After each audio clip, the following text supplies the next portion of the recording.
Hello everyone, welcome back to Chahan Academy again. So this is question number 3 on seating arrangement, right? This is again a linear type, but this is unknown number of persons.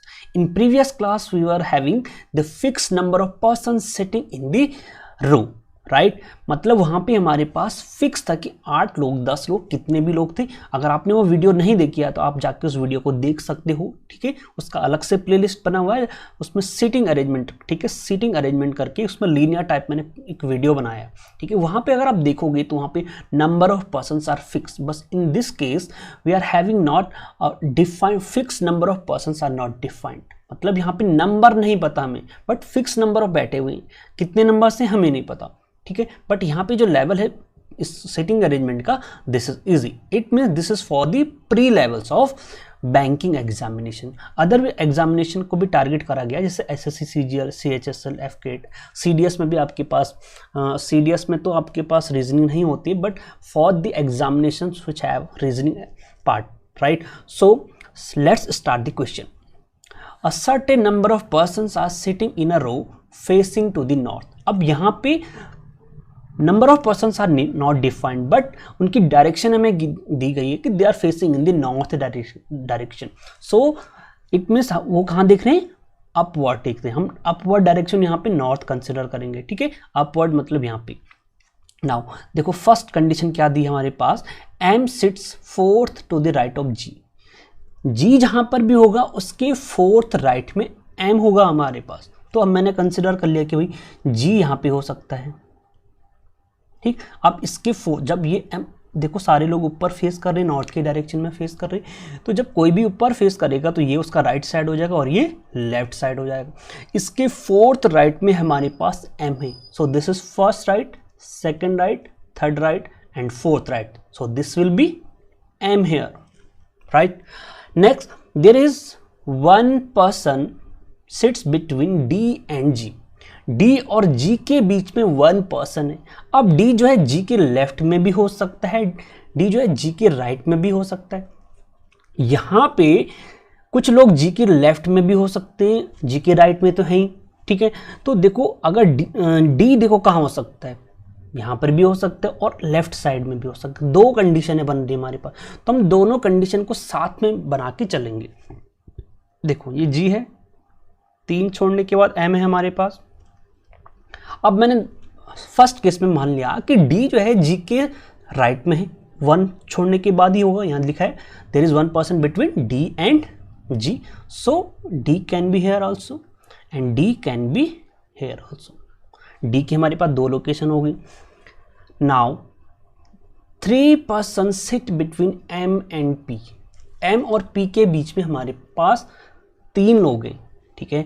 तो देखो 2 condition है, दोनों में हम P को satisfy करेंगे। देखो अगर एम यहाँ पे है तो पी जो है एम के लेफ्ट में भी हो सकता है, एम के राइट में भी हो सकता है, 3 छोड़ने के बाद, ठीक है। तो अगर हम पहले लेफ्ट में कंसिडर कर लेते हैं 1 2 3, बट यहाँ पे तो जी है, इट मीन्स पी कहाँ होगा, एम के राइट में होगा।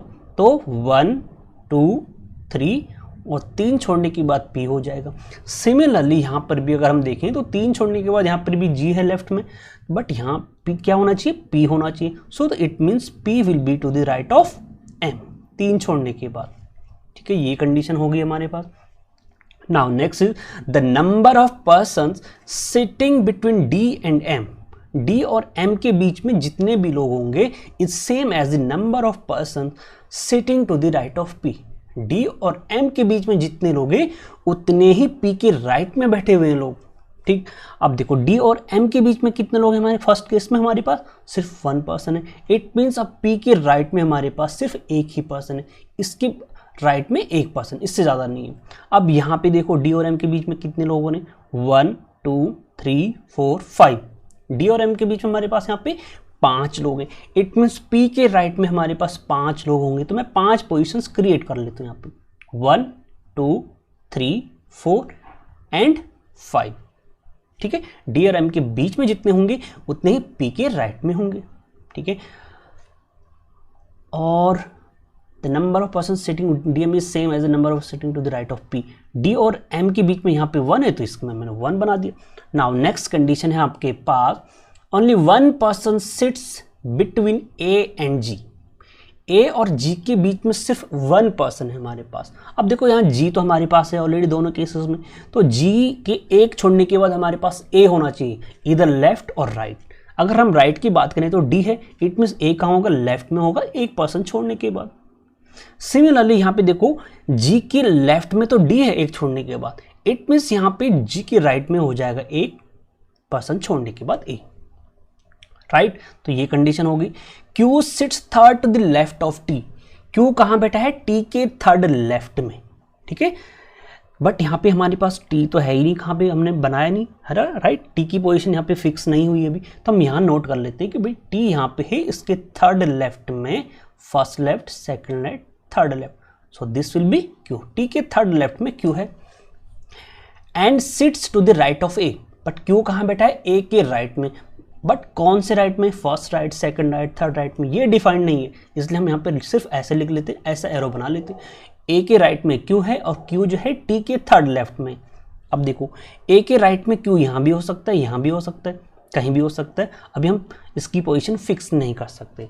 नेक्स्ट देखिए, 6 person sit between A and Q, A और क्यू के बीच में अब हमारे पास 6 लोग हैं, ठीक है। तो इस कंडीशन में देखो ए यहाँ पे है, 6 छोड़ने के बाद 6 पर्सन को स्किप करने के बाद हमारे पास Q होना चाहिए, 1 2 3 4 5 and 6, it means Q will be here.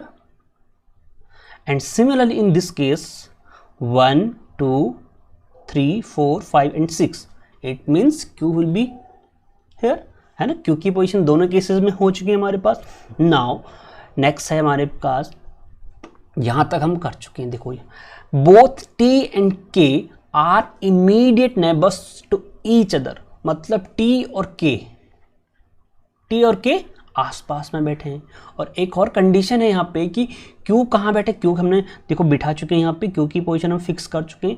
Q कहाँ बैठा है, T के थर्ड लेफ्ट, मतलब Q के राइट साइड में 2 छोड़ने के बाद, 2 पर्सन्स को छोड़ने के बाद हमारे पास क्या होना चाहिए, T होना चाहिए। फर्स्ट केस में देखिए तो 2 को छोड़ने के बाद यहाँ पे P है हमारे पास, it means this is a false condition, right. जो हमने ये केस बनाया था ये हमारा गलत हो गया। इन दोनों केसेस में से कोई भी केस हमारा सही होगा, तो एक गलत हो गया, तो it means this will be the correct one. So यहाँ पे Q की राइट में 2 छोड़ने के बाद हमारे पास T होना चाहिए, तो 1 पोजिशन 2 पोजिशन से T विल बी हेयर, है ना। और अब देखो एक और कंडीशन है यहाँ पे, T और K आसपास में पड़ोसी हैं, नेबर्स हैं, it means K can be hair और K कैन बी हेयर, ठीक है। 2 कंडीशन बन सकती है। अभी हम आगे पढ़ते हैं डेटा, देखते हैं कुछ मिलता है हमें। S sits third to the left of K, S कहाँ बैठता है, K के थर्ड लेफ्ट में, K जहाँ भी होगा फर्स्ट सेकंड थर्ड, उसके थर्ड लेफ्ट में हमारे पास कौन होगा, S। अब देखो K के लिए हमारे पास 2 पोजीशन बननी थी, यहाँ पर भी हो सकता है और यहाँ भी हो सकता है। हम दोनों अज्यूम करके चलते हैं कि सपोज K यहाँ बैठा है, तो K अगर यहाँ बैठा है तो इसके अकॉर्डिंग इसके 2 छोड़ने के बाद लेफ्ट साइड में S होना चाहिए। तो if K is here 1 2, this should be S, it means K यहाँ नहीं हो सकता है। अगर K यहाँ होगा तो यहाँ पे S होना चाहिए, बट यहाँ पे ऑलरेडी हमारे पास P है, इट मीन्स K हमारे पास यहीं पे होगा और K के थर्ड लेफ्ट में, मतलब 2 छोड़ने के बाद S होना चाहिए। इस तरीके से कंडीशन सेटिस्फाई कर चुकी। Then next, the number of person sitting to the right of K, K के राइट में जितने भी लोग हैं is same as the number of person sitting to the left of D, D के लेफ्ट में भी उतने ही लोग हैं जितने कि K के राइट में, मतलब K के राइट में यहाँ पे कौन है, कोई भी नहीं है, ठीक है। इट मीन्स D के लेफ्ट में भी कोई नहीं होगा। यानी ये पजल, ये जो सिटिंग अरेंजमेंट है, ये हम पूरा सॉल्व कर चुके हैं, इसका सॉल्यूशन ये बन चुका हमारे पास, ठीक। तो इस तरीके से जितने भी लोग यहाँ पे थे उनको हमने यहाँ पे अरेंज कर लिया है। बाकी जो वैकेंट पोजीशन है वहाँ पे नंबर ऑफ पर्सन्स तो हमारे पास फिक्स आ चुका है, ठीक। अब वो वैकेंट है, वहाँ पे कुछ लोग होंगे, डिफाइन नहीं करा गया, उनके लिए वेरिएबल डिफाइंड नहीं है, बट जितने भी वेरिएबल्स डिफाइंड है हम उनको यहाँ पे प्लेस कर लिया है। अब हम इस पे बेस कुछ 5 क्वेश्चंस ट्राई करेंगे। So this is the first question. Question is what is the position of D with respect to M, M के रिस्पेक्ट में D कहाँ पे। देखो जो सॉल्यूशन आया था हमारा, हमने उसको एक वेल डिफाइंड यहाँ पे थोड़ा अच्छे से हमने यहाँ पे अरेंज कर लिया है। देखो तो D के रिस्पेक्ट में M की पोजीशन बतानी, पहले सबसे पहले हम D को फोकस करेंगे, तो D हमारे यहाँ पे, अब M को फोकस करेंगे। अब देखो D से काउंट करेंगे 1, D के राइट में है, इट मीन्स टू दी अच्छा पोजीशन ऑफ डी बतानी, डी की पोजीशन बतानी विद रिस्पेक्ट टू एम, ठीक है, डी यहाँ पे और एम यहाँ पे, तो एम की तरफ से काउंट करें, देखो एम के लेफ्ट साइड की तरफ है, ठीक है, first second third fourth fifth six, it means D is on the sixth position towards the left of M, right, it means 6 to the left, ठीक है, 6 टू द लेफ्ट, तो D का है एम के 6th लेफ्ट में, तो answer क्या हो जाएगा, answer number first would be the correct answer. Next question देखिए students, if Z sit between A and M then find how many person sit between G and Z। अगर A और M के बीच में Z होता है, अगर यहाँ पे अगर हमारे पास Z है तो ठीक है, G और Z के बीच में कितने लोग हैं, G का है, G हो गए हमारे पास ही, G और Z के बीच में देखो 2 लोग हैं, it means the answer will be 2, that is option number 3 will be the correct answer. Question number 3 is what is the total number of persons sitting in a row।